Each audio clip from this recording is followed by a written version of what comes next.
Bueno, muchísimas gracias. Thank you, Ambassador, for coming. Hoy tenemos 3 invitados de lujo que se van a referir a diferentes temas dentro de un mismo marco global, ¿no? Juan Tocatián, es conocido por todos ustedes. Estos últimos días ha tenido 2 artículos muy importantes en La Nación.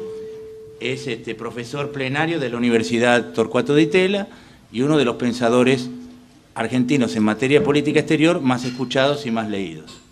Él fundamentalmente nos va a hablar de las tendencias en el sistema internacional contemporáneo, tendencias que se vienen modificando, ¿no? Estamos en un periodo de cambio del sistema internacional y los retos que enfrenta la Argentina en ese nuevo escenario y un balance preliminar de los 16 meses que tiene el nuevo gobierno del presidente Macri en materia de política exterior. Posteriormente va a dirigirnos la palabra Federico Merque, que es investigador del CONICET de la Universidad y además de la Universidad de San Andrés, director en licenciatura en Ciencias Políticas, y que nos va a hablar de Trump y las opciones para América Latina y la Argentina. Y en tercer lugar lo va a hacer Marco Falac, que es licenciado en Ciencias Políticas y fundamentalmente es editor jefe de internacionales del diario Ámbito Financiero, y él nos va a hablar de la Argentina y su relación con Brasil y la región, es decir,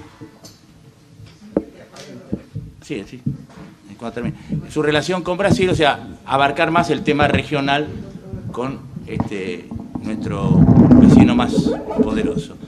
Bueno, tiene la palabra Juan Tocatián. Bueno, muchas gracias a todos, en particular a Vicente Palermo, que ya hace un buen tiempo, allá por enero, si no recuerdo mal, me había propuesto acompañar una de las sesiones del Club Político Argentino.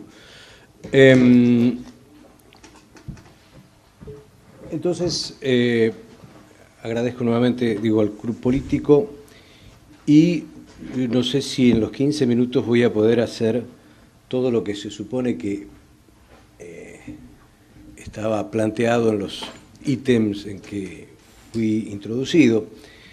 Más bien pensaría, si a ustedes les parece, de algún modo, que la parte específica de una evaluación más concreta de la política exterior de Macri surgiera a la luz de las preguntas y de las 3 intervenciones que tengamos, para de ese modo poder hacer, después de 16 meses, algún balance necesariamente preliminar sobre la política exterior de esta administración.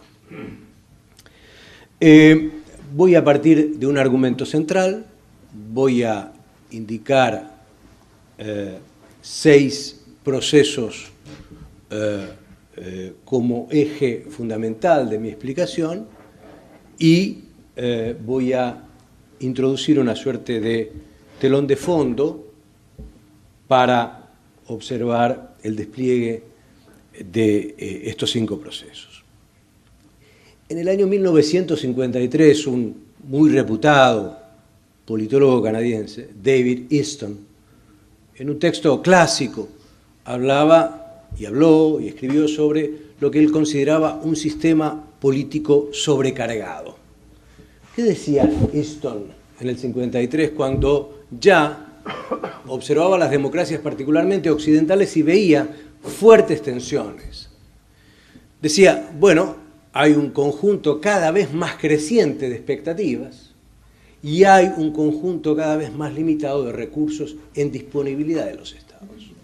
Por lo tanto, un sistema está sobrecargado cuando hay un gran desajuste y en algún punto habrá que hacer ese ajuste. Reducir las expectativas, incrementar los recursos, estos son los dilemas de la política. Me tomo de esa idea de Easton y digo como punto de partida que mi argumento es que estamos ante un sistema internacional sobrecargado. Tenemos un sistema internacional sobrecargado en gran medida por un conjunto de contradicciones, dilemas, encrucijadas y tensiones que veremos cómo se van desplegando, pero que van a llevar a algún tipo de ajuste. Algo va a tener que cambiar. más temprano, más tarde, y ahí en ese dilema creo que nos vamos a encontrar en el correr de los próximos años. Entonces, esta es mi argumentación. Tenemos un sistema internacional sobrecargado. ¿Cuáles son mis tres elementos de telón de fondo? Uno primero es recordarles a Pink Floyd.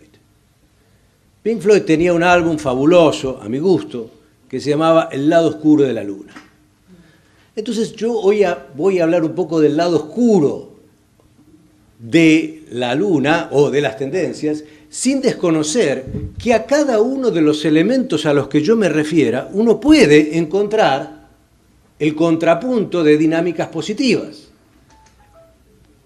Es decir, me voy a encargar de introducir el lado negativo y quizá sobreexagere en lo negativo, pero con el solo propósito de que quede en claro que hay tendencias, y ha habido tendencias en los últimos años muy promisorias, muy ventajosas, muy elocuentes, que deberían ser introducidas en mi argumento, pero yo no las voy a trabajar. Es elocuente, por ejemplo, que con la globalización ha habido un disparador formidable de vínculos entre sociedades, entre países. Es evidente que en muchos casos y en muchos países del mundo, y particularmente lo que antes era la periferia o el tercer mundo, hay niveles de pobreza que se han ido reduciendo. Todo eso es evidente. Ahora, de esa bondad yo no voy a hablar. Yo voy a hablar del lado oscuro de la luna. ¿Ok? Segundo elemento. Yo tengo para mí, recordando un artículo de una revista de 1994, Just Things, donde una serie de autores, dos británicos y un norteamericano, si mal recuerdo, decían, "It's the culture, stupid". Es la cultura, estúpido. ¿Qué quiero decir con tomar la cultura? Quiero decir que para ubicar a la política exterior de la Argentina, a mi modo de ver, podemos detectar una serie de elementos que recurrentemente aparecen en gobiernos militares, en gobiernos civiles, en gobiernos peronistas, en gobiernos radicales, en gobiernos de alianza y ahora en gobiernos como el de Cambiemos. Y es que todos ellos comienzan, de alguna manera, utilizando la noción de reorganización, refundación, relanzamiento o reinserción.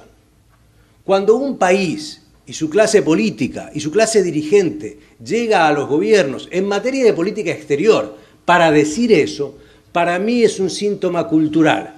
Es el síntoma cultural de un país que ha sufrido una larga decadencia. Y si no se entiende esta larga decadencia, difícilmente se podrá evaluar, para bien o para mal, logros, ventajas, desventajas, errores de la política exterior. Entonces, con esto quiero decir, ojo, que aquí cuando vemos desplegar algunos aspectos eventualmente de la política exterior de esta administración, estamos siempre tratando de volver a un lugar donde ya no estamos, porque en realidad hemos perdido poder relativo a nivel regional y a nivel mundial. Y si no partimos de eso, seguiremos conjeturando que el mundo está abierto para la Argentina, el mundo es pleno para la Argentina, el mundo es fenomenal para la Argentina, cuando ni las tendencias internacionales ni nuestra propia situación llamarían a tal nivel de optimismo. Entonces, digo esto porque en especial, y ahora sí entro en los 5 temas, uno de los elementos más notables, a mi modo de ver, de la administración Cambiemos, es decir, en particular del presidente Macri y sus sectores y sus grupos y su núcleo más reducido, más estrecho, más confidente, es y fue en el 2015-2016 una nota que uno no ve usualmente. Uno no ve usualmente en el mundo partidos recién nacidos, partidos sin una larga tradición, partidos que vienen por la derecha, partidos que frente al mundo, en ese caso, en la mayoría de otros ejemplos que tenemos, son impugnadores o cuestionadores del sistema internacional. La globalización ha generado crisis, genera desempleo. No, la administración de Cambiemos es un caso que deberá estudiarse muy peculiarmente, porque nació optimista e ingenuo en materia de política exterior. Ambas cosas, muy optimista y demasiado ingenuo a mi modo de ver. Pero esto lo dejo para el debate y lanzo esto para alimentar la controversia y que las preguntas de ustedes sean lo suficientemente fuertes como para entrar en una dinámica de disenso y eventual consenso. Dicho lo anterior entonces, y me apuro, y ahora voy a hablar en forma de lo que ahora es común, yo no tengo eso, no uso eso, mi hija sí, pero yo no, voy a hablar en términos de tweets, ¿no? Voy a hacer 5 grandes tweets para que se entienda qué quiero decir con las tendencias de los procesos internacionales. Yo veo 5 grandes tendencias. La primera tendencia es lo que genuinamente y normalmente en la disciplina se llama el proceso de transición. Y esto remite a las relaciones interestatales, básicamente. Hay una fenomenal redistribución de poder entre los estados, pero también una enorme difusión de poder hacia actores no estatales. Este es un doble proceso. El proceso de transición, repito, es un proceso muy dinámico porque hay redistribución de poder y difusión de poder. Hay ambas dinámicas. ¿Qué es lo que nos enseña la historia? ¿Qué es lo que podemos aprender de las relaciones internacionales? Bueno, que los procesos de transición son procesos de alta pugnacidad y conflictividad. Es decir, que hay que administrar las transiciones de poder. Y estamos acostumbrados a conocer transiciones de poder en el marco de Occidente, ¿no? Y entonces el largo ciclo europeo, luego la gran preeminencia británica, acá tenemos al embajador de Gran Bretaña, que fue en su momento la cúspide de la hegemonía británica, y luego cede esa hegemonía y aparece la hegemonía estadounidense.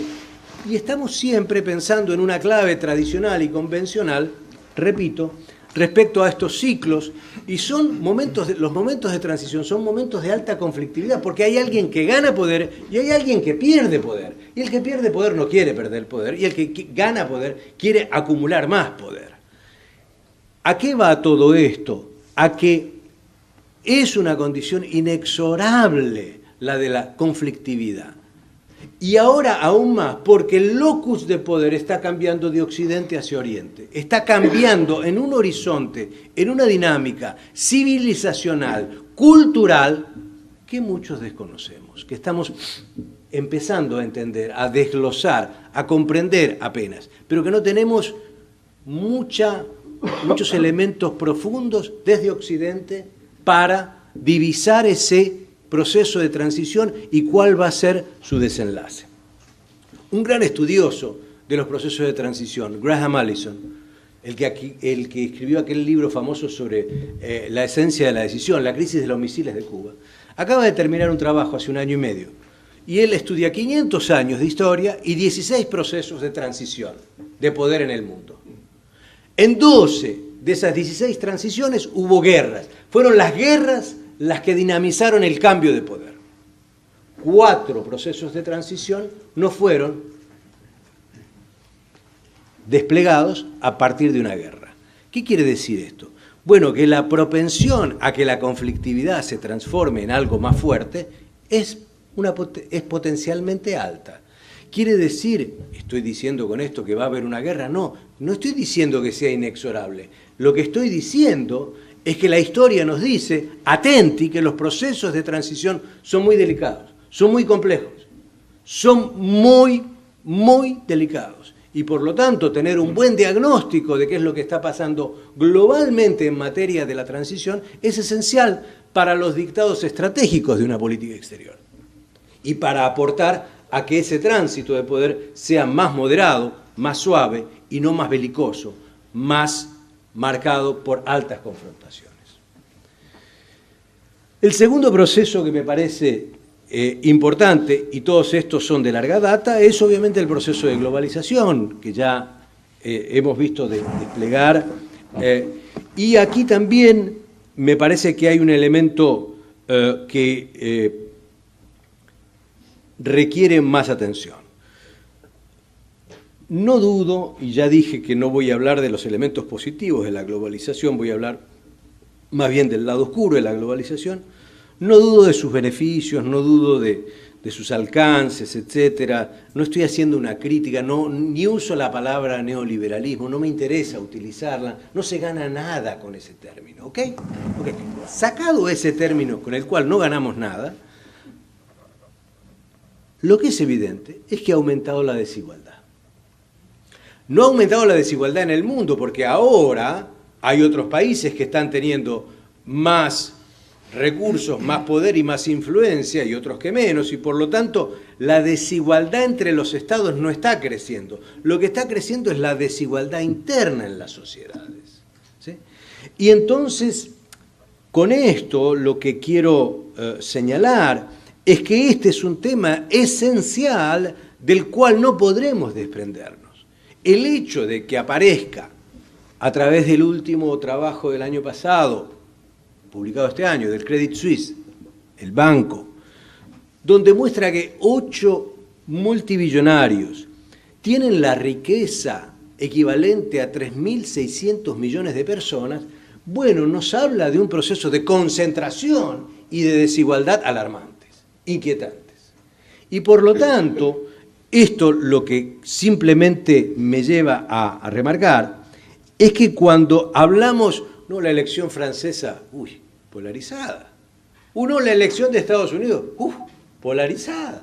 No, el Brexit, polarizado. No, Argentina, Scioli, Macri, polarizado. ¿Por qué no iban a ser polarizados con tales niveles de desigualdad las elecciones? ¿Qué esperábamos? ¿Que la gente estuviera contenta, alegre, saliera festivamente a votar? Es decir, la polarización es el resultado de una condición objetiva. Puede haber actores que subjetivamente busquen extremar esa polarización, sin duda alguna. Pero lo que estamos, repito, es ante una polarización que es producto de un proceso de globalización que cada vez muestra más señales en los cuales los componentes menos positivos, los más nocivos o los efectos menos halagüeños están sobresaliendo.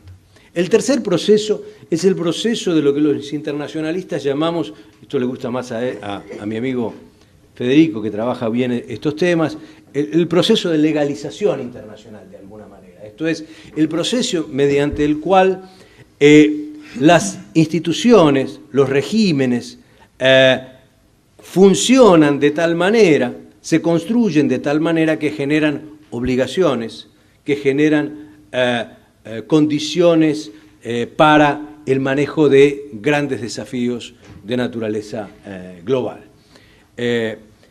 ¿Y qué tenemos en el marco de las organizaciones, de los regímenes internacionales, de los compromisos legales a nivel internacional?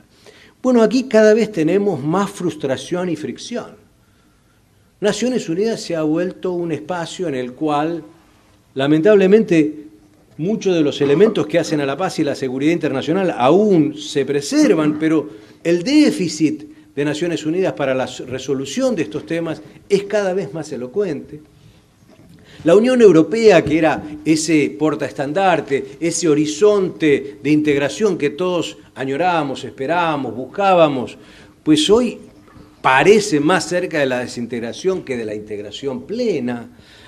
Los procesos, la OMC, que era ese ámbito en el cual se iban a resolver muchas de las cuestiones comerciales, y la nueva ronda Doha en la cual se iban a transar nuevos componentes que le iban a dar una nueva dinámica al sistema internacional, están a los fines prácticos paralizados. Tenemos un conjunto de instituciones, regímenes, foros, ámbitos que están francamente muy debilitados. Y creo que esto es preocupante y alarmante a la vez, porque cuando fallan las instituciones, y en este caso las internacionales, aquí hay un problema grave, porque es difícil alcanzar el consenso si no funcionan los ámbitos multilaterales y los foros internacionales y los regímenes globales. Es muy difícil. Esto ayuda a reducir las diferencias, esto ayuda a generar consensos, esto ayuda a distribuir costos, pero cuando eso no funciona, pues obviamente lo que tenemos es un mundo cada vez más poslegal, es decir, donde cada uno interpreta el derecho internacional a piacere, o interpreta, como decía un especialista estadounidense, Richard Haass, el multilateralismo a la carta. Yo tomo del multilateralismo lo que me gusta. Ahora los rusos también dicen eso. Ahora también los chinos dicen eso. Cada uno tiene el multilateralismo a la carta que le conviene. Bueno, esto colectivamente es dramático para el conjunto de la sociedad internacional. El cuarto elemento, el cuarto proceso, creo que es el proceso que también, con base en los aportes que el constructivismo le ha dado a la disciplina de las relaciones internacionales, llamamos proceso ideacional, es decir, el conjunto de ideas, el conjunto de nociones, el conjunto de ideas fuerzas que acompañan y estructuran el comportamiento de los estados, pero también el comportamiento de las sociedades. Y aquí me parece que tenemos una situación de lo que uno podría llamar un regreso tumultuoso. ¿Qué quiero decir con un regreso tumultuoso? Si uno toma los años 70, 80, 90 y comienzos de los años 2000 y toma la literatura y los debates, en términos de ideas me refiero, repito, por eso hablo de proceso ideacional, más repetidos en la literatura y en las prácticas y en los discursos y también en los comportamientos, era más o menos que ya la ideología no servía, la ideología no cuenta. La geografía tampoco cuenta mucho, las finanzas nos interrelacionan a todos, los mecanismos de interdependencia cada vez hacen de la geografía un dato menor. Bueno, la soberanía no cuenta, no hay soberanía, es un legado de antaño que ya no tiene valor de uso. Bueno, la historia se acabó y entonces habrá un derrotero liberal ya prefijado. Bueno, las religiones tampoco pesan porque hay un post-cristianismo y hay una post-religión en muchos ámbitos, por lo menos de Occidente. Y entonces ni ideología, ni Estado, ni soberanía, ni geografía, ni religión, ni historia contaban. Bueno, todo eso volvió. Volvió la historia, volvió la ideología, volvió la geografía, volvió la religión, volvió la soberanía, volvió el Estado, de una manera tumultuosa y simultánea, generando por lo tanto una serie de desafíos enormes y por lo tanto hay un déficit de ideas notables en el sistema internacional. Hay un déficit de cómo mencionamos y cómo nos aproximamos a estos conceptos, estas ideas motores, estas nociones. Y creo que esto es importante porque esto nos muestra, como diría un buen argentino, las grietas que hay en el sistema internacional. Es decir, hoy hay grietas para interpretar casi todo. Y entonces esto me parece que demuestra la dificultad de tener un consenso, al menos en las ideas que parecían guiar a la comunidad internacional hasta hace apenas 10, 15 años.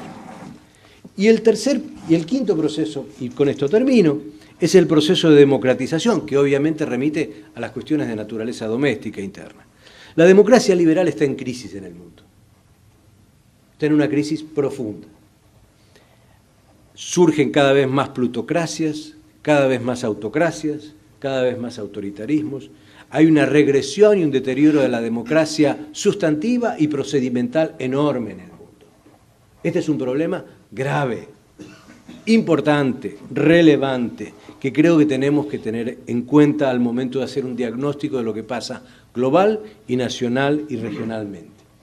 Un dato que a mí me preocupa, y lo doy a nivel de anécdota, simplemente que hace poco salió el World Values Survey, la encuesta sobre valores mundiales. Y el corte era por décadas de nacimiento. Los nacidos en los años 50 en Estados Unidos, se le preguntaba, ¿usted considera esencial vivir en un sistema democrático? Para los nacidos en los años 50, el 58% consideraba que sí, era esencial. Para los nacidos en la década del 60, el 50% consideraba que era vital, esencial. Los nacidos en la década del 70, el 42%. Y los así denominados comienzos de los millennials, los de los 80, apenas el 30% considera que es vital, esencial vivir en democracia. Los mismos datos para Europa son 58, 52, 49 y 44. Esto es, el malestar con la democracia realmente existente es grande, es grave y es peligroso.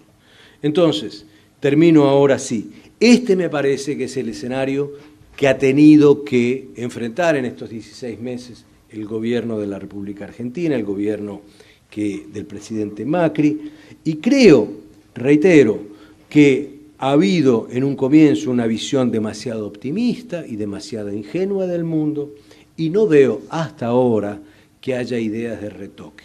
No estoy diciendo que este sea un gobierno obstinado, quizás sea cierta pereza lo que lleva a no reflexionar más profundamente sobre los dilemas que va a enfrentar Argentina en los pocos años por venir, y creo que esto es esencial, que en un ámbito como el club político se debata a profundidad. Gracias.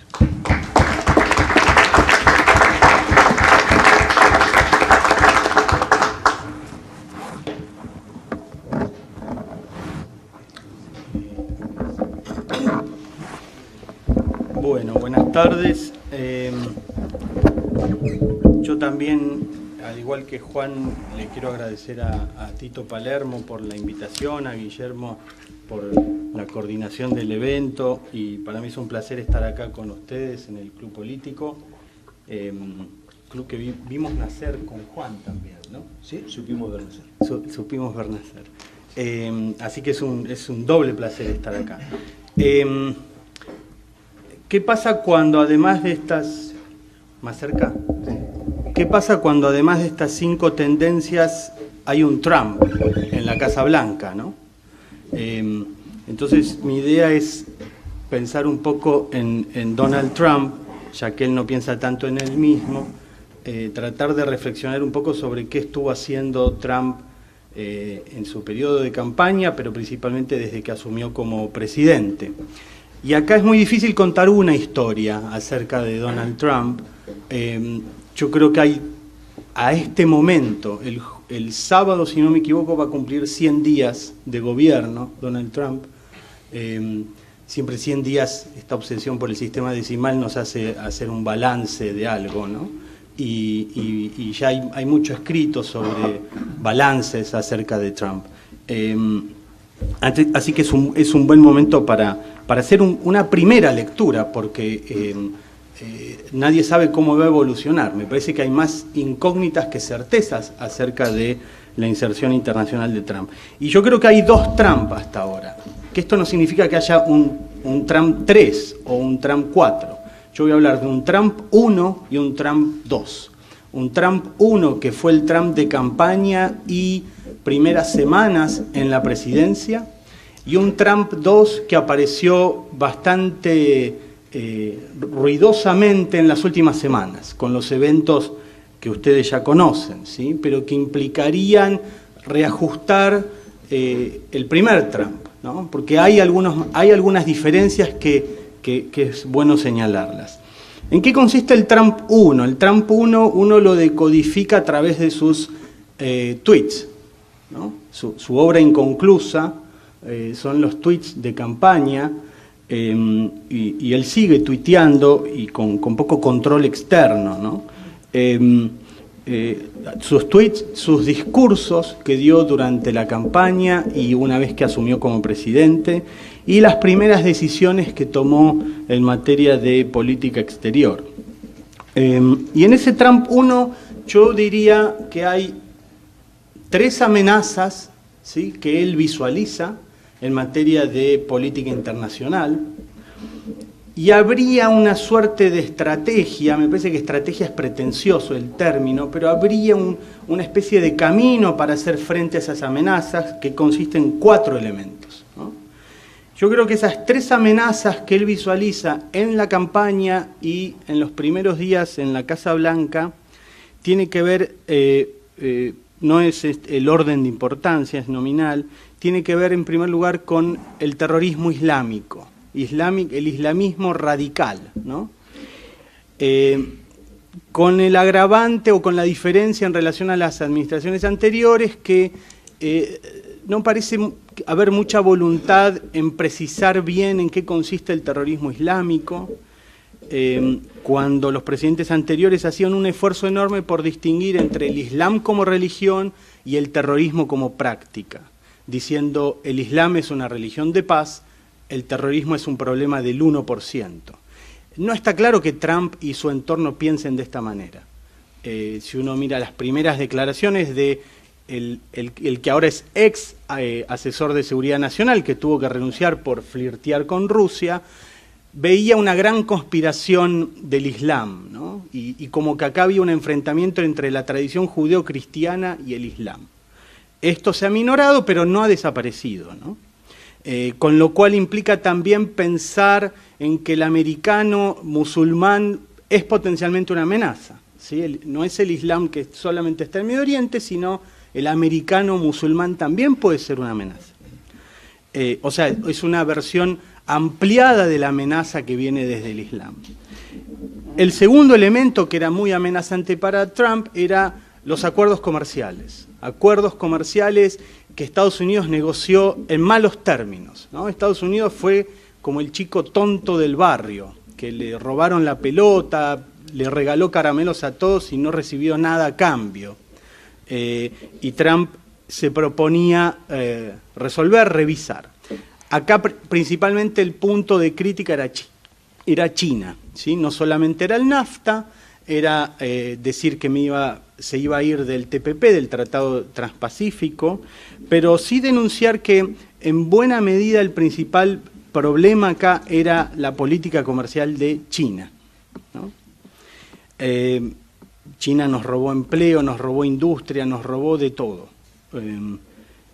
Y la tercera amenaza, las migraciones, el problema de las migraciones que están asociadas con la pérdida de empleo americano, están asociadas con también el terrorismo y están asociadas con el crimen organizado, la delincuencia, la trata de personas, el narcotráfico, etcétera. O sea, el tema migratorio tiene múltiples puntos de entrada, incluso el identitario, ¿no?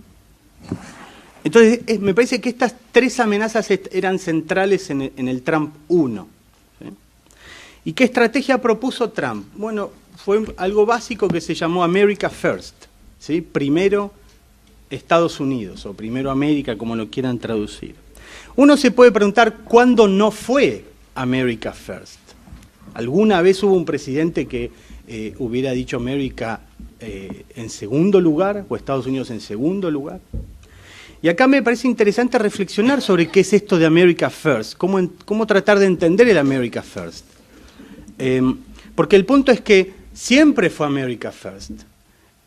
La diferencia es que además de eso había otras cosas. Había otras cosas. ¿Qué otras cosas? Cuando uno mira la política exterior de un país, de cualquier país, uno puede pensar que la política exterior de cualquier país tiene tres responsabilidades fundamentales. Hay una primera responsabilidad que tienen los gobiernos en materia de política exterior, que es una responsabilidad nacional. Esto es, yo hago política exterior con el objetivo de incrementar el bienestar, la seguridad, la identidad, la reputación de mis ciudadanos, ¿sí? Esto lo hacemos todos. Trump dijo claramente en su campaña, a mí no me van a elegir para representar al mundo, me van a elegir para representar a Estados Unidos. Entonces, esas responsabilidades son centrales. Ahora, pero la política exterior no termina ahí, sino esto sería un juego de póker eterno, de suma cero permanente. ¿Por qué? Porque los estados tienen responsabilidades internacionales, además de las nacionales, tienen responsabilidades que arriban con otros estados, ¿sí? Yo me hago responsable frente a vos de bajar el comercio, de contaminar menos, de dejar entrar a refugiados. Responsabilidades que uno asume con la sociedad internacional, en muchos ámbitos. Y después uno tiene responsabilidades humanitarias, que no son responsabilidades ni con mi pueblo, ni con otros gobiernos, sino con la humanidad. Esto es derechos humanos, tsunamis que aparecen de repente y necesitan la asistencia internacional, la ayuda humanitaria, la intervención humanitaria, la ayuda para el desarrollo, la solidaridad cosmopolita, ¿sí?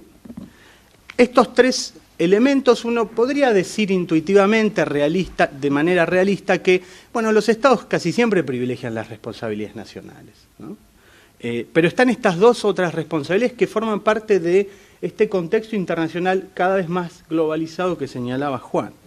¿Qué significa America First en Trump? Significa, yo me hago cargo de ese tercio de la política exterior que son las responsabilidades nacionales. Y voy a subordinar lo humanitario y mis responsabilidades internacionales exclusivamente a mi responsabilidad nacional. O sea, mi problema de política exterior va a ser cómo conseguir empleo a mis americanos. Cómo hacer que los americanos estemos mejor, no cómo vos vas a estar mejor, ¿sí? Estados Unidos, según Trump, se preocupó demasiado por los demás, invirtió demasiado en los demás y recibió poco a cambio. Yo no estoy diciendo que esto es correcto, estoy diciendo, esta es un poco la cabeza de Trump. Entonces, esta America First es una vuelta a las responsabilidades nacionales, a decir, yo me encargo de lo mío. Y tiene 4 dimensiones, como dije antes. La primera es el nacionalismo económico, ¿sí? El nacionalismo económico. Esto implica revisar todos los acuerdos comerciales que tiene Estados Unidos, que son 14, y que en este momento están bajo revisión, de acuerdo a unos 20 y pico de puntos en donde están examinando cada acuerdo. Implica que el presidente pueda tener más autoridad para elevar las tasas, para restringir la importación. Implica mirar el mundo de manera medio mercantilista al siglo XVIII, siglo XIX. El segundo elemento es lo que ustedes conocemos como Homeland Security, que era la seguridad de Estados Unidos dentro de Estados Unidos, y es una versión ampliada de Homeland Security porque tiene que ver con la pared, la famosa pared con México, tiene que ver con la deportación en marcha que hay en este momento en Estados Unidos frente a ilegales, y tiene que ver con esta restricción que impuso Trump, que después hubo una marcha atrás, está cuestionado, de no dejar entrar nacionales de 7 países, ¿no? Entonces, una visión expandida de Homeland Security. En cuarto lugar, militarismo. Trump claramente señalaba en su campaña, y lo ha hecho, es aumentar el gasto militar, modernizar las Fuerzas Armadas, modernizar nuestro stock nuclear, ¿sí? Evitar que otros se animen a desafiar a Estados Unidos, y para eso tenemos que ser los mejores. De hecho, el presupuesto militar ha aumentado considerablemente. Y en cuarto lugar, que a mí me parece central, es el transaccionalismo como lógica de acción internacional. El transaccionalismo es una palabra que yo la escucho varias veces, me parece muy interesante para tratar de capturar la mentalidad del gobierno de Trump. Un tipo de interacción transaccional es un tipo de interacción bastante recíproca. Yo qué te doy, vos qué me das. Yo qué gano, vos qué ganás, o yo qué gano y vos qué perdés. El transaccionalismo implica una política en donde lo que prima son los intereses, típicamente materiales, geopolíticos, económicos, militares, y en donde los valores y los principios quedan en segundo plano, ¿sí? El transaccionalismo implica una mirada bilateral del juego. Esto es bastante obvio. Cuantos más jugadores hay, más difícil es saber quién gana y quién pierde. El transaccionalismo funciona bien de a dos, porque está claro quién gana y quién pierde. Por eso Trump, yo creo que se va a aburrir muchísimo con las cumbres y el multilateralismo y todo lo que señalaba Juan. Trump va a contribuir a erosionar. Él quiere de a uno atenderlos en mar a lago, ¿no? Ahí va a ser su lugar de transacciones. A propósito, hoy leía que en la reunión con Xi Jinping en Mar-a-Lago se decidió que China va a dejar entrar los productos de Ivanka Trump a China. Así que ahora Ivanka puede vender sus zapatos y carteras en China, ¿no? Así que también hay otro transaccionalismo profundamente en conflicto con el transaccionalismo gubernamental. Si acá hay un conflicto de interés fenomenal, ¿no? Entonces, me parece que estos 4 elementos configuraban una suerte de estrategia, ¿no? Nacionalismo económico, Homeland Security, transaccionalismo y militarismo. Ahora viene el Trump 2. Esto es el Trump 1. ¿Cuál es el Trump 2? Bueno, Trump dijo en campaña y siendo presidente que la OTAN estaba obsoleta, ¿sí? Que él no estaba dispuesto a seguir poniendo plata en la OTAN a menos que otros países hicieran lo suyo, ¿no? Aparentemente esto fue parte de la conversación con Angela Merkel, ¿sí? Bueno, ahora la OTAN no está obsoleta. En una semana Trump cambió de opinión. Dijo, la OTAN ya no está obsoleta. Hace una semana estaba, hoy ya no está. ¿Por qué? Porque la OTAN no quería luchar contra el terrorismo y ahora sí quiere, así que ya no está obsoleta. Trump había dicho, ¿por qué yo me tengo que preocupar por Corea del Sur y por Japón? ¿Por qué tenemos que tener 30.000 soldados en Corea del Sur? ¿Y qué nos dan ellos? Tenemos un acuerdo comercial con Corea que perdemos plata, ganan los coreanos, no nos dejan entrar nuestros productos. La verdad es que somos muy tontos, ¿no? Y medio que incluso sugirió que no era mala idea que Corea del Sur y Japón tuvieran sus propias armas nucleares, para ellos atender a Corea del Norte. Esto lo sugirió en campaña, ¿sí? Bueno, días atrás estuvo el vicepresidente Pence en Corea del Sur, Japón, reafirmando la alianza que es fundamental con Corea del Sur y con Japón. Trump 2. Trump 2. En campaña Trump 1 dijo, Siria, no tenemos que meternos en Siria. Cuando los sirios pasaron la línea roja usando armas químicas la primera vez, cuando estaba Obama, muchos querían empujar a Obama a intervenir militarmente, a tomar alguna acción, ¿sí? Hay un tuit de Trump donde dice, no haga nada, Estados Unidos, cualquier cosa que haga en Siria es para perder, ¿sí? No tenemos nada que ganar. Bueno, Trump retalió al régimen de Assad tirándole 57, 58, 59 misiles, algo bastante sorpresivo. En campaña y asumido, Trump manifestó intenciones de llevarse bien con Putin, cierta admiración por el hombre fuerte, ¿no? La idea del líder fuerte. Bueno, lo de Siria generó ruido, parece que Putin ya no es tan confiable, porque Putin era en parte el responsable del desarme de armas químicas en Siria. Cuando Obama no intervino militarmente en Siria, el acuerdo era que, no vamos a hacer nada, pero Assad se compromete a deshacerse de esas armas químicas y Rusia en parte era el garante. Entonces, si había armas químicas es porque Rusia no hizo muy bien su trabajo. Entonces acá hay dos opciones. Rusia sabía que Assad iba a tirar armas químicas y no dijo nada, ¿sí? O no lo sabía, pero lo terminó apoyando de todos modos. En cualquiera de los dos casos no es bueno para Estados Unidos, y esto generó cortocircuito entre Putin y Trump. Sexto punto, el problema de los acuerdos comerciales. Este me parece interesante, ¿no? Porque los acuerdos comerciales fueron malos, están mal hechos, Estados Unidos negoció mal, yo voy a hacer mejores acuerdos. El año pasado, la Comisión de Comercio Internacional de los Estados Unidos emitió un informe de 373 páginas sobre el estado, evidencia empírica, ¿no? Evidencia empírica que hoy está muy discutida en Washington. ¿Cuál es la evidencia que arroja estos 14 acuerdos bilaterales? Bueno, la evidencia, para que no lean 373 páginas, se lo resumo. Elevan el PBI marginalmente los acuerdos comerciales, elevan el PBI marginalmente, pero significan un enorme ahorro para los consumidores. Mejoran la balanza comercial. Esto es, la relación Estados Unidos con México, en ausencia de NAFTA, hubiera generado mayor déficit, incluso, ¿no? Y esto, por lo que yo he leído, está siendo considerado en la gestión de Trump. Están revisando si realmente el cuco, el problema son los acuerdos comerciales. Porque además, fíjense, haciendo números, estos 14 acuerdos comerciales que son bilaterales representan 2/5 del comercio total de Estados Unidos, ¿sí? O sea, el 20%. Y representan el 10% del déficit comercial de los Estados Unidos, los acuerdos comerciales.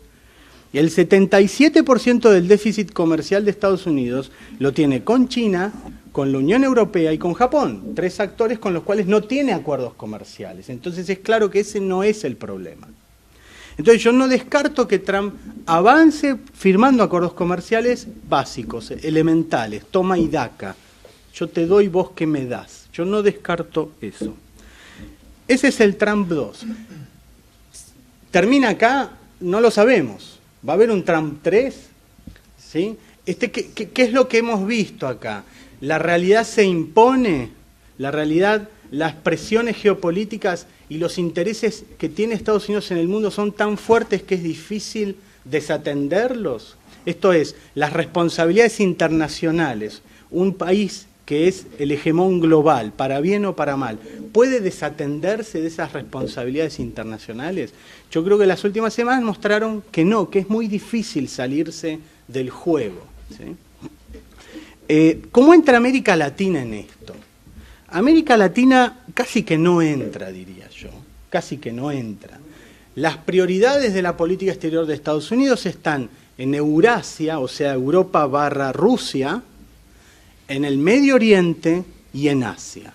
Ni siquiera toda Asia, principalmente sudeste asiático, este de Asia, ¿sí? La península de Corea y China, ¿sí? África subsahariana queda fuera, América Latina no es que queda fuera, pero es más desdibujado, ¿no? Estados Unidos rara vez tuvo una gran estrategia hacia América Latina. Las estrategias fueron más parciales y focalizadas. Y acá me parece que hay 3 países que entran un poco en la agenda de Trump, que son México, por obvias razones, porque México está el problema comercial, que es una amenaza, y está el problema de Homeland Security, ¿sí? O sea, México tiene el problema del comercio, el problema migratorio, el problema del crimen organizado. México se sacó todos los números para pelearse con Trump y es lo que estamos viendo, una tensión importante. ¿Significa que el NAFTA se va a romper y que no va a haber más NAFTA? No. Yo creo que se va a renegociar porque es un NAFTA que se negoció cuando no había celulares, cuando no había correo electrónico prácticamente. Entonces es probable que se renegocie un NAFTA en donde entren nuevos temas. Pero ahí hay una agenda muy densa, muy mexicana, si se quiere. El otro país es Cuba. Cuba y el problema de la normalización de las relaciones. Yo tengo la sensación que hasta ahora Trump no atendió a Cuba. Hizo algunos tweets. Cuando murió Fidel Castro, dijo, murió un gran tirano, un dictador. Fue un tuit muy duro. ¿Cuál fue la respuesta desde La Habana? Silencio. Cuba no respondió ese tuit. ¿Por qué? Porque Cuba está interesada en por lo menos mantener el statu quo, ¿sí? No les interesa a los cubanos volver para atrás. Al contrario, quieren avanzar en terminar con el embargo, en Guantánamo, en negociar la cuestión de las expropiaciones, de la deuda que tiene Estados Unidos por los costos del embargo, negociar un paquete, ¿sí? No sabemos qué va a hacer Trump. Si va a elevar los costos del statu quo a cambio de reformas internas o continuará con una política más bien pragmática. Ahí hay que ver cómo se relaciona con las bases domésticas norteamericanas, cubanas, americanas, en parte. Y el tercer caso es Venezuela, que es la cuestión de la democracia y petróleo. Hay algunos que están sugiriendo que este es el momento para que Estados Unidos deje de comprarle petróleo a Venezuela. Si en este momento Estados Unidos deja de comprarle petróleo a Venezuela, Venezuela entraría en una gran crisis de proporciones enormes. Estos, digo, son los sectores más duros, ¿no? Bajo la lógica de cuanto peor, mejor. Fíjense que Argentina no está acá. Argentina forma parte de un grupo de países como Perú, Colombia, Chile, que son los países OK, ¿no? OK countries. Son los países con los que se puede hablar razonablemente, ¿sí? Son como puntos focales. Que esto es raro porque son países que no tienen la misma agenda de Trump. Como señalaba Juan, ¿no? Macri se quiere insertar en un mundo que se quiere cerrar, ¿sí? Y acá hay como una disonancia cognitiva en este gobierno, ¿no? En donde la realidad no termina de coincidir con lo que ellos esperaban que fuera la realidad. Claro, cuando ganó Macri, Hillary Clinton podía ser la presidenta, había chances, el Brexit parecía que no iba a salir, ¿sí? No estaba claro que Marine Le Pen fuera una candidata fuerte. Entonces, claro, él llega al poder y ocurren estos, como se llama ahora, cisnes negros, o como le quieran llamar, que necesariamente implica replantear una estrategia, ¿no? Esto, en todo caso, lo dejo para la discusión. Gracias.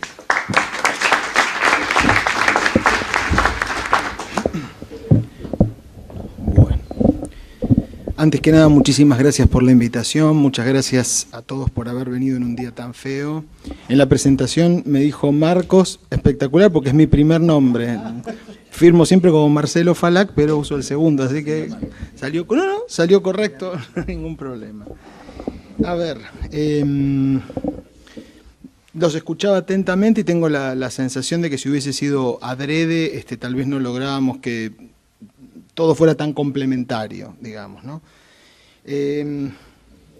Yo también voy a hablar de estados, voy a hablar de la inserción que pretende la Argentina en un mundo que se cierra, como decía recién Federico, y también voy a buscar un poquito enfatizar el lado oscuro, como decía antes el profesor Tocatlián, también para tratar de contribuir al intercambio. La idea es hablar de la Argentina y su pretensión de insertarse comercialmente en una nueva etapa, como una economía más abierta que en el pasado. Comencemos diciendo que a lo largo de la carrera política de Mauricio Macri, que ya tiene unos cuantos años, no es un recién llegado, él siempre expresó con claridad una visión de apertura económica, muy claramente. Creo que más allá de esta mirada de él, existe en la sociedad argentina un consenso relativamente amplio de que Brasil es un elemento indispensable, una puerta muy importante para lograr ese objetivo. No estaba claro, por lo menos para mí, cuando Mauricio Macri accede al poder, que él compartiera este consenso. Creo que esto sí se termina de confirmar una vez que él llega efectivamente a la Casa Rosada. La salida traumática de Dilma Rousseff del poder y su reemplazo por Michel Temer modificó la visión del Estado brasileño sobre el Mercosur y sobre el rol y la posición de Brasil en el mundo. De la idea de un Mercosur cerrado, de un Mercosur fortaleza, confiado en la capacidad de las empresas propias, sobre todo brasileñas, de generar desarrollo, un modelo que claramente alcanzó por lo menos un estadio de agotamiento.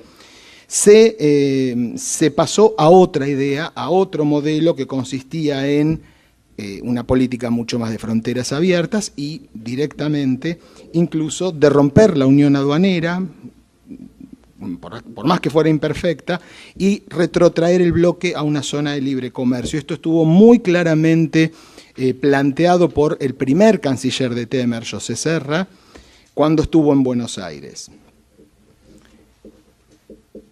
Esta situación, me parece, es la que hizo que Mauricio Macri se decantara con respecto de aquel consenso.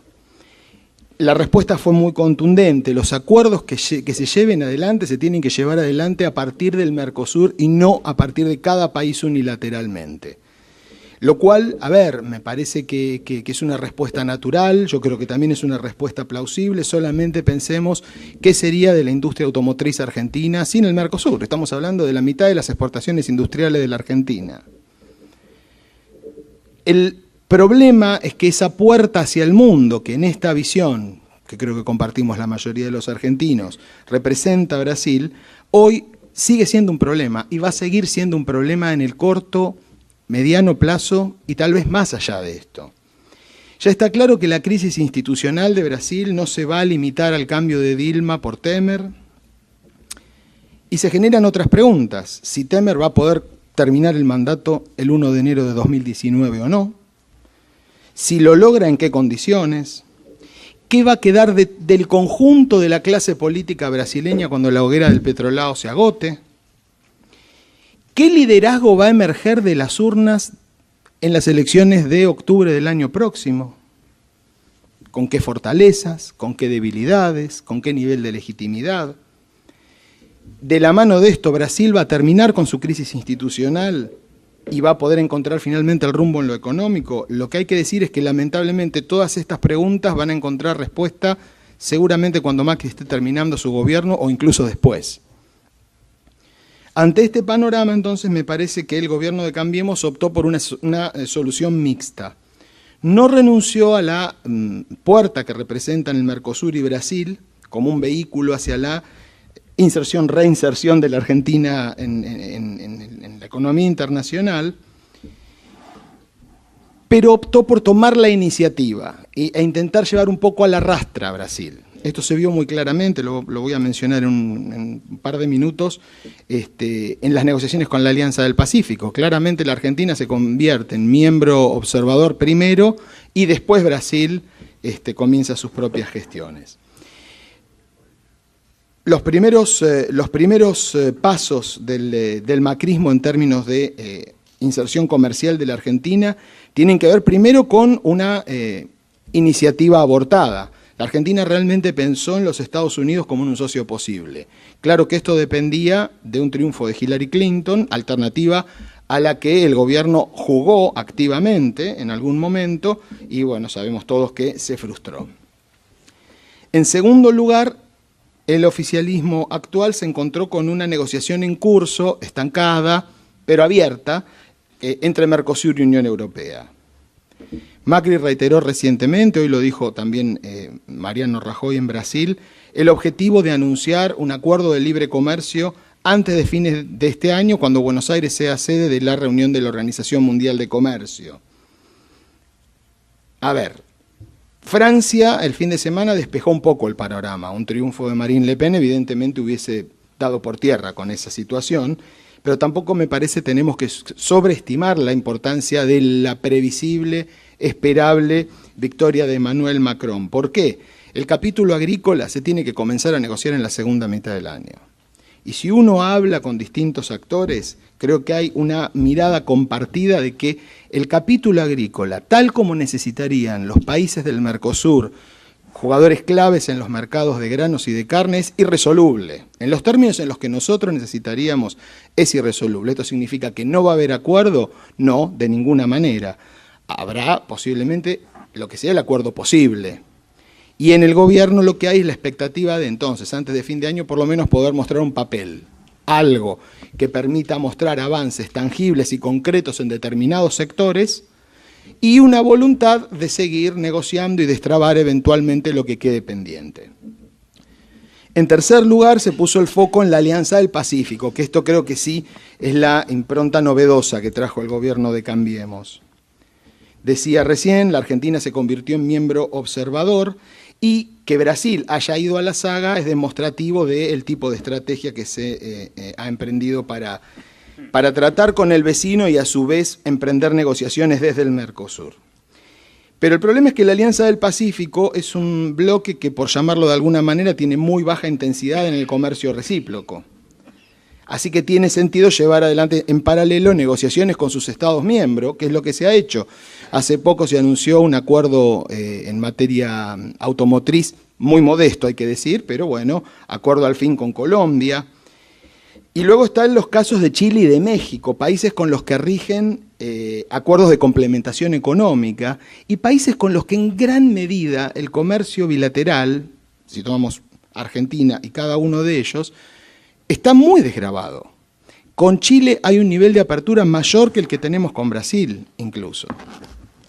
Todo esto, por supuesto, es posible avanzar unilateralmente porque son acuerdos firmados en el marco de la ALADI, que al ser un acuerdo previo al Mercosur, no necesita del filtro del Mercosur para poder avanzar en acuerdos de apertura comercial.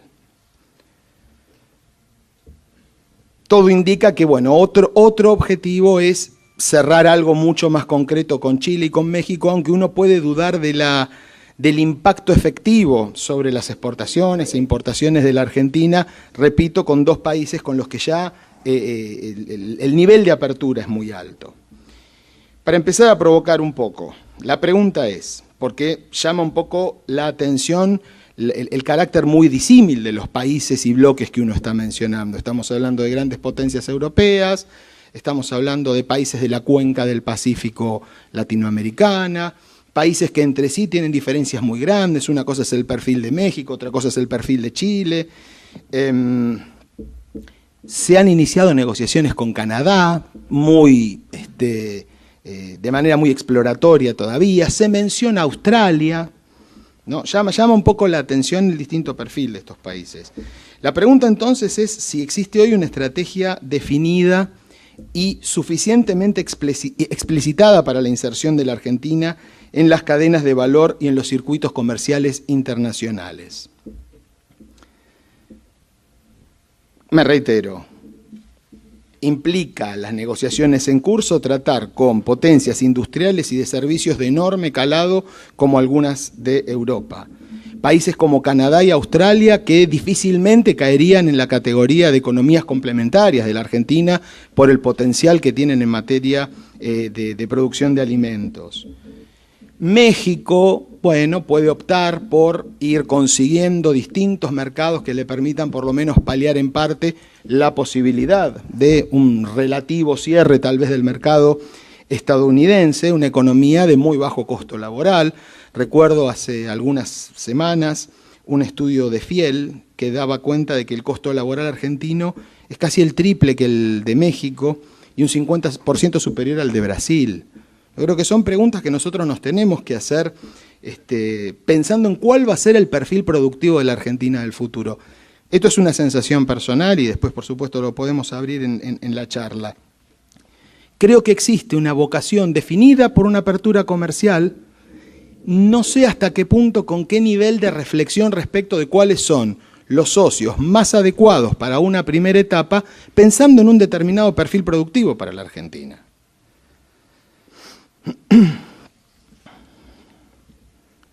Si la intención es consolidar una estructura industrial viable, que me parece que de esto estamos hablando, ¿qué industria puede tener la Argentina? ¿Qué industria debe tener la Argentina?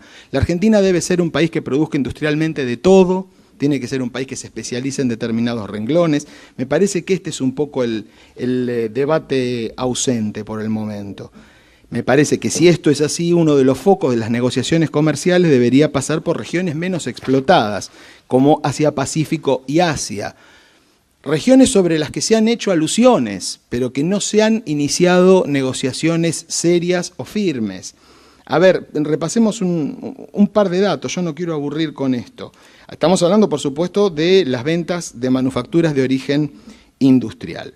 Datos de 2015. El Mercosur concentraba el 41,5% de ellas. América del Norte un 17,5%. Los miembros sudamericanos de la Alianza del Pacífico, Chile, Perú, Colombia, un 8,7%. Y apenas el 26,8%, menos del 27%, se dirigía a otras regiones del mundo.